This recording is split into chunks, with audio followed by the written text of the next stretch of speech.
Okay, we come to the start of tape 2, and already we've moved a very long distance, both in the story and in the various elements that are being introduced into it. And one of the things that has come up a number of times and will come up many, many more times in the next hour or so is this subject of symbolism. It's not just that these symbols are signatures, and it's not just that they have them because it's almost a secret language, which it is.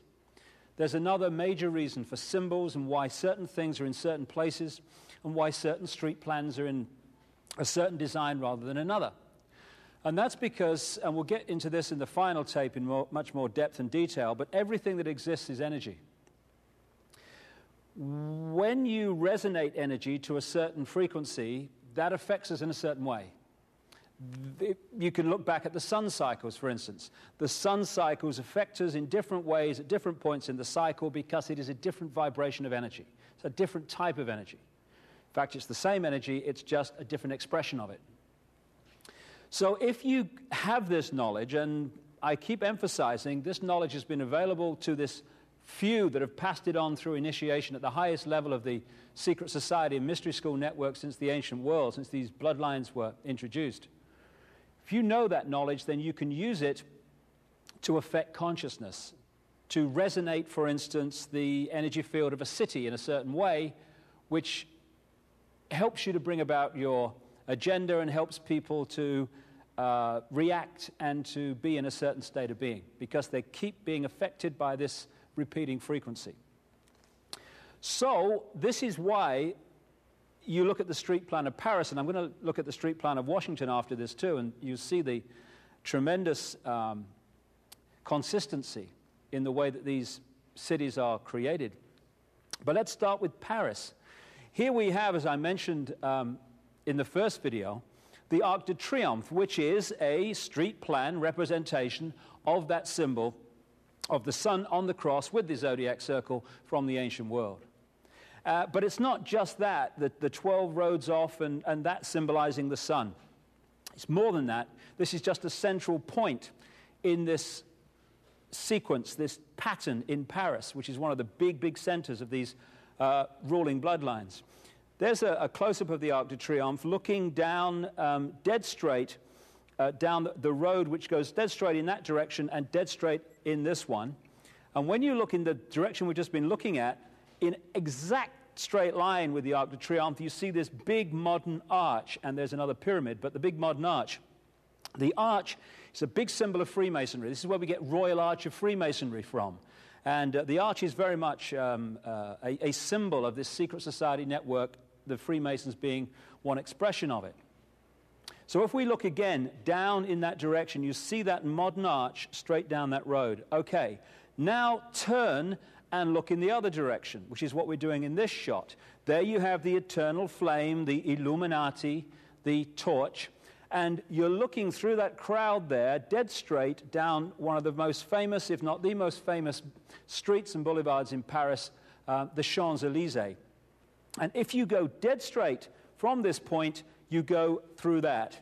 The obelisk, the 3,200-year-old obelisk that was actually taken from Luxor in Egypt, one of the great sacred places, the Valley of the Kings and great sacred places of ancient Egypt, and it was put in Paris in this square. And again, it's dead straight with the Arc de Triomphe, dead straight with that other arch. We'll go on beyond that obelisk, and you see another arch, the three arches. That's also secret society symbolism, almost a kind of smaller representation of the Arc de Triomphe. And if you look through the center there, there's the obelisk of the one from Luxor. And if you keep coming straight, again, dead straight line, we're still moving from the Arc de Triomphe, you come to this thing. Our old friend, the big black glass pyramid I mentioned earlier, which was put there during the presidency of Francois Mitterrand. Why did they put that there? Because it was part of an emerging geometrical pattern in the street plan of Paris, which resonates the energy of that city, that key city to this brotherhood, in a certain vibrational range which they want to happen. So let's look now at Washington, D.C. Thousands of miles away across the Atlantic, but the same principles apply yet again. These images come from a book called Talisman of the United States. Excellent book, not terribly easy to get hold of, it seems. And the writer looked at the history of the building of Washington and how, when they built it, they put in the street plan, esoteric symbols, astrological symbols, and classic symbols like pentagrams and what we call Stars of David. And there you see a Star of David in the street plan of Washington. There's the Capitol building down the bottom. But it's not a Star of David, funnily enough. It's nothing to do with the Jewish race, the Jewish people. When you look back into the ancient world, this symbol can be found all over the place in the ancient Arab world and the ancient Hindu world, etc. Became associated with Jewish people after the Rothschilds started using it when they developed their banking empire in Frankfurt in Germany and then wider afield. But again, you see in the street plan of Washington, the way it was designed from the start in the District of Columbia, District of the Dove. This is why we have British Columbia. It's why we have Columbia Pictures, why we have Columbia Broadcasting, CBS. They're all Queen Semiramis dove symbolism. And incidentally, just as an aside, look at the symbols of those organizations. The symbol of Columbia Pictures, the lady with the lighted torch. Look at Columbia Broadcasting, the eye, the all-seeing eye, which is on the screen between every program. Columbia University, symbol, lighted torch, because they are brotherhood operations.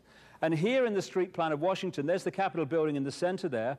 These streets, according to the research of Talisman of the United States, are actually lined up with where the sun comes up at the winter and summer solstice. Now, when you go back to the ancient creations and mounds and structures that were created by the Phoenicians and that white race in Europe and Britain and Ireland, you find exactly the same principles. There's a massive mound at a place called New Grange in Ireland, and there's a really narrow entrance to it, which goes right into the center of the mound, and in the center it opens up into a cavern. Only at the winter solstice, if it's a cloudless morning, the sun comes up in exact line with that and shoots its golden light straight the way through this little narrow passageway and lights up the whole of the central cavern. And apparently there's a 6-year waiting list to be in there at the time that happens. And again, it's just the same principles, the same knowledge applied to the street plans. This is why the political buildings, etc., and the Freemasonic temples are built on the vortex points in the grid that the old stone circles and that were built on also. Now, I'm coming back to the street plan of Washington in a second, but there's something I need to talk about before we come back. What you're looking at behind me is a place about 75 miles north of San Francisco, next to the Russian River. It's called Bohemian Grove. That's what you see behind the trees there. And Bohemian Grove has become notorious in research into not just the global manipulation politically, etc., but also into those people who are looking into satanic ritual and human sacrifice and blood drinking and all this stuff, again, which can be charted with these bloodlines from the ancient world.